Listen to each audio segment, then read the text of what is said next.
Ese waba warigeze wibaza impamvu aho uri maka kubavuga ururimi rw'ikinyarwanda ba muri Kongo? Niba barahunze inzara mu Rwanda bakajya gutura ku butaka bw'uburumbuke? Niba muri Kongo hari isomo ryitwa ikinyarwanda ryigishwa mu mashuri akaba ariyo mpamvu abakongomani bamenye ikinyarwanda? Icyo nakubwira ni uko aho nta gisubizo cy'ukuri na kimwe kirimo. Hari abandi banyarwanda ba muri Uganda kandi benshi cyane. Ibi kugira ngo bisobanukirwe biragusaba ko dusubira mu bihe nka mbere y'imyaka 140. Ubwo ni mu kinyejana cya 19, ubundi tugafata rutemikirere tukerekeza mu burengerazuba bw'isi mu murwa mukuru w'igihugu cyavukiyemo umunyagitugu karundura mu mateka y'isi Adolf Hitler. Ubu twageze imbere mu Budage. Tariki ya 26 Gashyantare mu 1985 ni umunsi utazibagirana mu mateka y'isi by'umwihariko kuri Afurika, kuko aribwo yashyizwe ku meza nk'umugati abanyaburayi bakayigabagabana uko bishakiye mu isura yuje impuhwe nka za zindi za bihehe zasize uyu mugabane mu kaga ukomeje guhangana nako. Uyu murage mubi w'ubukoloni twakwita umuvumo kuri Afurika wemerejwe mu nama y'Iberlin yahereye kwa 15 Ugushyingo mu 1984 igeza kwa 26 Gashyantare 1985 nk'uko twabivuze mbere. Yahuje Ubudage, Autriche, Hongrie, Ububiligi, Denmark, cyari ubwami bwa Ottoman, ubuni Turkiya, Espagne, Ubufaransa, Ubwongereza, Ubutaliyani, Ubuholandi, Portugal, Uburusiya, Suède na Norvège.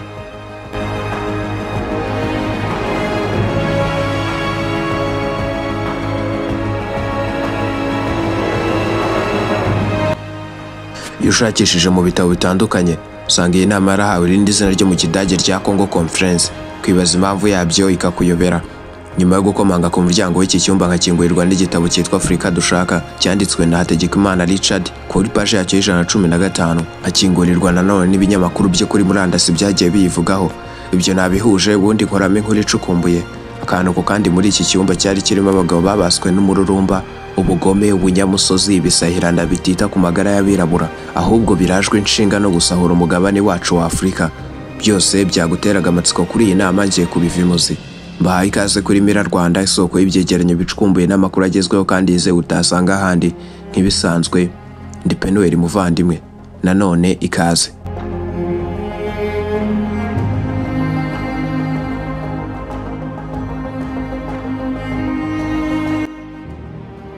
Afurika bayigabanye nk'umugati bayirya nk'umugati. Ese kuki bahisemo kuyikoloniza no kuyitaho igihe? Igisubizo ni urucabana kuko bari bakurikiye amabuye y'agaciro atarabaga iwabo, amashyamba meza cyane, inyamaswa zo mu gasozi zikundwa na ba mukerarugendo, icyubahiro mu isi, kwamamaza gakondo yabo yacu bagatera ishoti n'ibindi byinshi. Ikindi baca umugani mu kinyarwanda ngo igiti cyera imbuto nyinshi nicyo giterwa amabuye.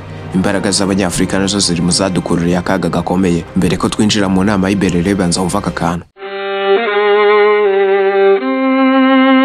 Mu icuruzwa ry'abirabura bo muri Afurika ryakozwe n'abanyaburayi bari bamaze igihe kitari gito bavumbuye umugabane wa Amerika, bakaba barifuzaga abakozi basimbura bakavukire cyangwa basangwa butaka ku mugabane wa Amerika, aribo bitwaga Abamerendiye cyangwa se les Amérindiens. Habayeho gushaka ubundi bwoko bwasimbura ubwo kuko babonaga abo Bamerendiye badatanga umusaruro wifuzwaga n'abazungu b'abanyaburayi kubera ibihe bibi bakoreragamo nk'ubushyuhe bukabije bwo mu nganda no mu birombe bapfaga umusubirizo. Kubwizo mpamvu bashatse ubwoko bukomeye cyangwa bwabasha kwihanganira iyo mibereho mibi, nguko uko abo bazungu bahisemo gucuruza abirabura kubera ubushobozi bwo kwihanganira ubuzima bubi. Mu bushakashatsi bwari bwarakozwe n'umupadiri wa Kiliziya Gatolika mu kinyejana cya 17. Nyuma y'imyaka 300 yo gusahura Afurika, abaturage bayo bajyanwa ku ngufu mu mirimo y'agahato n'ubucakara muri Amerika. Mu mwaka wa 1884 abanyamurayi bahinduye umuvuno noneho bajya umugambi wo kugira Afurika yabo burundu. Ni umushinga wakoranye ubugome nk'uwa mbere kuko ubuzima bw'umunyafurika icyo gihe ntacyo bwari bukivuze. Icyari kibaraje inshinga no gukungahaza ibihugu byabo basahura umutungo kamere wa Afurika. Mu mwaka wa 1884 abanyaburayi birengagije miliyoni z'Abanyafurika bapfiriye mu buretwa no mu nzira bajyanywe mu bucakara muri Amerika. Bongera kureba ibindi biri mu nyungu zabo ku mugabane wari usanzwe uri ukwabo. Ku gicamunsi cyo kuwa 6 tariki ya 15 Ugushyingo mu 1984 Iberlin mu ngoro y'ubwami bw'Ubudage hateraniye inama mpuzamahanga. Iyo nama yari yatumijwe n'uwari chancellor w'Ubudage Otto von Bismarck.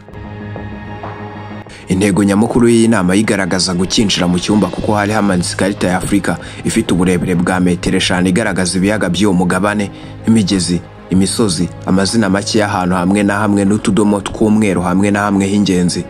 Imbere y'ameza y'uruziga hari hicaye abayobozi b'ibihugu 13 by'i Burayi. Leta Zunze Ubumwe za Amerika nazo zari zatumiwe ariko zanga kwitabira ko zabonaga nta nyungu nyinshi zabonaga muri Afurika. Iyo nama yamaze amezi 3 ko yarangiye tariki ya 26 Gashyantare mu 1885 nkuko twabivuze tugitangira. Ibihugu byose bimaze kwemeranya ko bizagabana Afurika, by'umwihariko ibyifataga nk'ibikomeye birimo Ubudage, Ubufaransa, Ubwongereza, Ubuholandi, Ububiligi, Portugal na Espagne. Mu kugabana bari bafite amakaramu y'ibiti, buri umwe aca umurongo hashaka gufata, bakabanza bakabiganiraho, babyemeza ubwo bagakomereza ku wundi. Iyo nama yamaze iminsi 104 uvanye hakaruko gato bafashe ngo bajye kwizihiza iminsi mikuru ya Noheli n'Ubunani. Nyuma y'inama ibihugu byose bya Afurika uvanyeho Liberia na Ethiopia y'ubu byaragabanywe kandi birakolonizwa.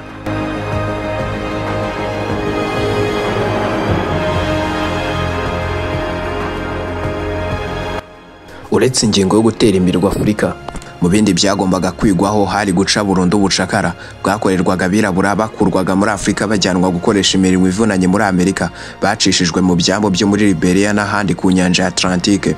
Iyo umuntu asesenguye neza iby'uko kwigabanya Afurika kwakorerwaga mu Budage, asobanukirwa neza ukuntu kwigabanya Afurika byajyanaga no gushaka uko abanyaburayi bayisahura. Muri icyo gihe Ububiligi bwihutiye kuzamura ibendera muri Kongo Kinshasa. Ubufaransa bubibonye gutyo nabwo buba bwateye amata kwa hakurya muri Kongo Brazzaville, ibyasaga no gucungana ku jisho cyangwa gucuranwa. Umwami w'Ububiligi Leopold wa kabiri yaje kugaragaza neza inyota yari afite yo kwigabanya Kongo Kinshasa, yari imaze kugaragazwa n'umwe mu bahanga mu by'ubumenyi bw'isi witwaga Stanley nka kimwe mu bihugu byari bikungahaye ku rwego ruhanitse ku mugabane wa Afurika. Mu mwaka wa 1908 Kongo Kinshasa yagizwe umwe mu mitungo bwite y'umwami Leopold, ari naho havuye ko Kinshasa yitwa Leopoldville. Bityo umwami w'Ububiligi ababaye umwami uganje mu gihugu gikubye cy'inshuro hafi 80. Uyu mwami yabeshyaga ko ashaka gushyira hamwe abanyafurika, ariko bwari uburyo bwo kujijisha ko abafitiye impuhwe zidasanzwe. Ibi bishimangirwa nuko mu gihe cyose Ububiligi bwatwaye akarere bwategekaga hari higanje ibikorwa byo gukandamiza abirabura, kuko ikiboko cyabaye ikiboko. Imirimo y'agahato mu birombe by'amabuye y'agaciro iyo za Katanga kubirabura iba ndanze karahava.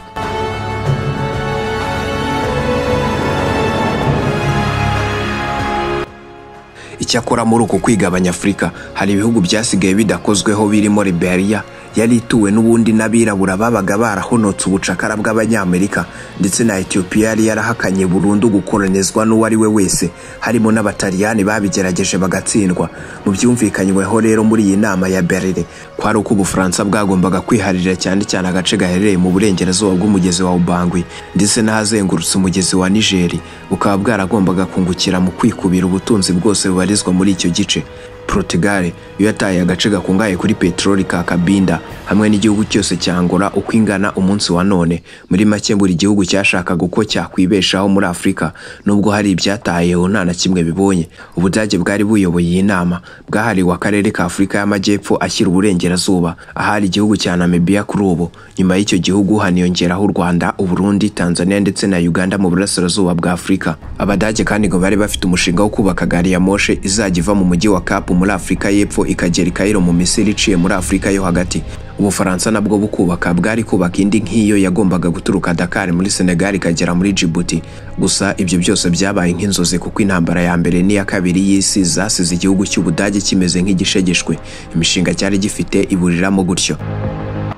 Ingabo z'Ubudage kandi ngo zigeze muri Namibia zakuzanyijeho n'abaturage babo batashakaga ubukoloni. Uko bakaza umurego mu kuzirwanya niko Abadage baberekezaga ku bushake mu karere gaherereye ku butayu bwa Kalahari buherereye mu majyaruguru y'icyo gihugu, aho bageze bagapfa bagashira bazira inyota. Muri ubu butayu ngo haba haraguye abaturage basaga 20,000, ari naho havuye inyito y'uko jenoside ya mbere y'ikinyejana cya 20 ari yakozwe n'Abadage bayikoreye abanyanamibia bazwi ku izina rya Heroes.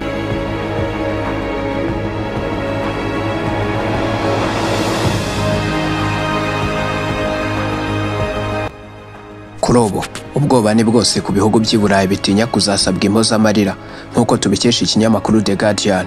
Ubwicanyi bwakozwe n'izo ngabo z'Ubudage buherutse gusanishwa na jenoside y'Abanazi yakorewe Abayahudi mu ntambara ya kabiri y'isi yose.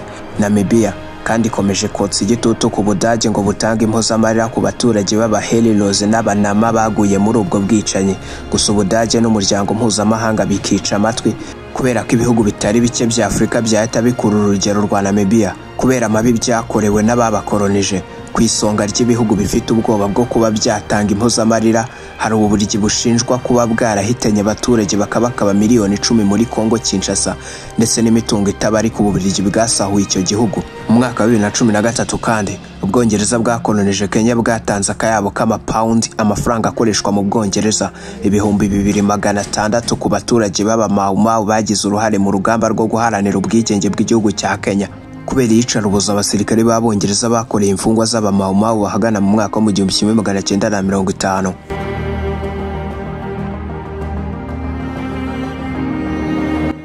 Uko kwigabanya ibihugu bya Afurika byavuyemo ko hari abantu bagiye batakaza ubwenegihugu bw'ibihugu byabo by'inkomoko bakisanga baherereye mu bindi bihugu. Urugero ni nk'imwe mu miryango y'Abanyekongo bavuga Ikinyarwanda bakatiweho imipaka muri iyi nama ya Berlin bagashyirwa muri Repubulika Iharanira Demokarasi ya Kongo mu gace katari gato kandi k'uburengerazuba bwa Uganda hagendeye ubutaka butari buto bw'u Rwanda. Kugeza amagingo aya abahatuye bakoresha Ikinyarwanda n'imico ijya gusa neza niyo mu Rwanda. Iby'uko kwigabanya Afurika abaturage bamwe bakaburagizwa ntibireka guteza amakimbirane hato na hato kuri uyu mugabane dutuyeho wa Afurika.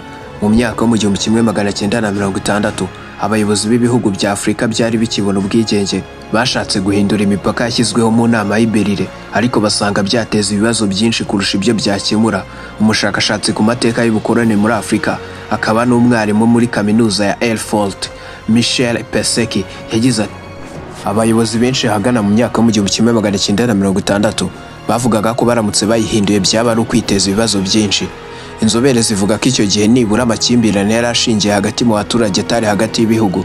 Guhindura imipaka byari kwiyongereraho andi makimbirane hagati y'ibihugu ibintu bikazamba kurushaho. Mu mwaka wa 2010 ubwo hizizwaga imyaka 125 ishize inama y'Iberlin irangiye, abari bahagarariye ibihugu bya Afurika muri uwo munsi wizihijwe Iberlin bavuze ko Afurika ikeneye impozamarira y'ibyangijwe n'ubukoloni ndetse bavuga ko ibyakozwe ari ibyaha byibasiye inyoko muntu. Nubwo basabye impozamarira nta na kimwe cyakozwe. Peseki yemeza ko bidatunguranye kuba ntacyo Afurika yahawe. Ati hari ibindi byagiye bivugwa byo guha impozamarira Afurika ku bw'ubucakara ndetse n'impozamarira ku bwa jenoside yakorewe Abayahudi, nyamara ntawe ugikomoza ku myaka isaga 100 Abanyaburayi bamaze muri Afurika bakayikoloniza. Ghana nicyo gihugu cyabashije kwigobotora bwa mbere ngo yashyizweho n'inama y'Iberlin kibona ubwigenge. Mu 2000 hafi ibihugu byose byahoze bikolonijwe muri Afurika byari bimaze kubona ubwigenge. Ikibazo nuko byinshi mu bihugu byakolonije Afurika na nyuma y'ubwigenge byakomeje kugira akaboko mu miyoborere ya Afurika ndetse rimwe na rimwe ushaka kubibangamira akigizwayo. Mu myaka ishize inama y'abaminisitiri mu Bufaransa yemeje umushinga w'itegeko rihindura amasezerano byagiranye n'ibihugu 8 byo mu burengerazuba bwa Afurika ku ikoreshwa rya CFA. Igihugu gikoresha iryo faranga cyasabwaga kubika 1/2 cy'amafaranga n'amadovize yacyo muri banki nkuru y'Ubufaransa.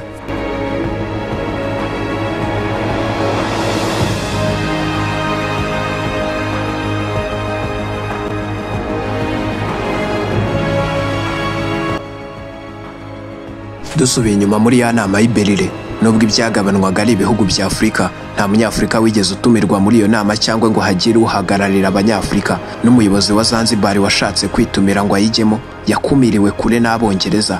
Inzobere mu mateka ya Afurika Umunyanigeriya Professor Oyameni Akiwumi yavuze ko kugabanya Afurika byakozwe hatitawe ku mateka cyangwa imibereho y'abaturage b'uwo mugabane ari nazo ngorane igihura nazo. Ati benshi muri Afurika twemera ko inkomoko y'amakimbirane kigaragara kuri uyu mugabane yatangiriye mu nama y'Iberlin. Akinwa avuga ko ubwoko bwabaga bwibumbiye hamwe bwajyaga kwisanga bwashyizwe mu bihugu bitandukanye, ibihugu bimwe bikagabanyirizwa ubuso. Mu mabwiriza ibihugu byaganiriye Iberlin byahawe harimo ko niba igihugu cyageze ku butaka runaka bwa Afurika buzitwa ubwacyo ari uko babimenyesheje bigenzi byacyo i Burayi, kandi kuri ubwo butaka hakoherezwa ingabo nkeya. Intego yo kujya muri Afurika kwari ukuhazana ibyo bise iterambere, kwasakaza ubukirisitu no guteza imbere ubucuruzi bwabo.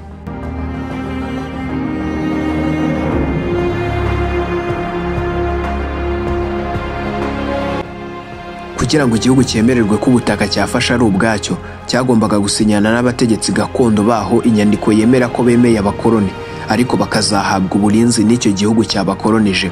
Ibyo ntibyari bigoye dore ko abategetsi benshi muri Afurika batari bazi kwandika cyangwa gusoma. Mu gihe cyo kugabana Afurika, uduce duke tw'uwo mugabane nitwo twari twaragezwemo n'Abanyaburayi. Abenshi bari baragiye bakambika ku nkengero z'uwo mugabane ku bice bikora ku nyanja.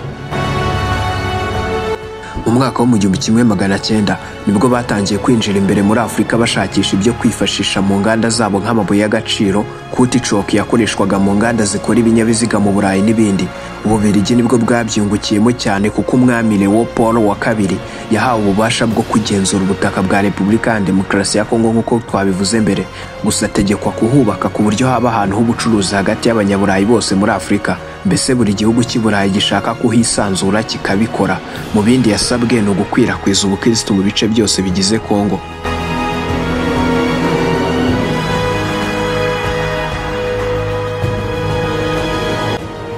No mu bagiye kwiga uburyo bazagabana Afurika, nta munyafurika cyangwa uwo wahagarariye wari uhari. Nubwo Leopold wa kabiri yari yemeye ko Kongo izabyazwa umusaruro n'abanyaburayi bose, siko byagenze kuko amasezerano yo gucukura no gutwara umutungo kamere wa Kongo amenshi yasinyirwaga sosiyete zo mu Bubiligi. Mu 1908 byaje kumenyekana ko ayo mabwiriza ya Leopold wa kabiri, abaturage ba Kongo bategekwaga kujya gushaka ingano runaka ya kutokace bashyira abatware b'Ababiligi, batabikora bagacibwa amaboko cyangwa ibirenge. Leopold ya kabiri yaje kwamburwa Kongo iherezwa guverinoma y'Ububiligi. Kuva mu 1885 kugeza mu 1908 miliyoni z'abanyekongo zari zimaze gupfa zishwe ziciwe amaboko, zikubiswe kubera ibikorwa by'agakiza Leopold wa kabiri yavuze ko abazaniye, nyamara byahe byo kajya. Kugeza mu 1914 nibura 90% by'ibihugu bya Afurika byari mu maboko y'ibihugu birindwi by'i Burayi.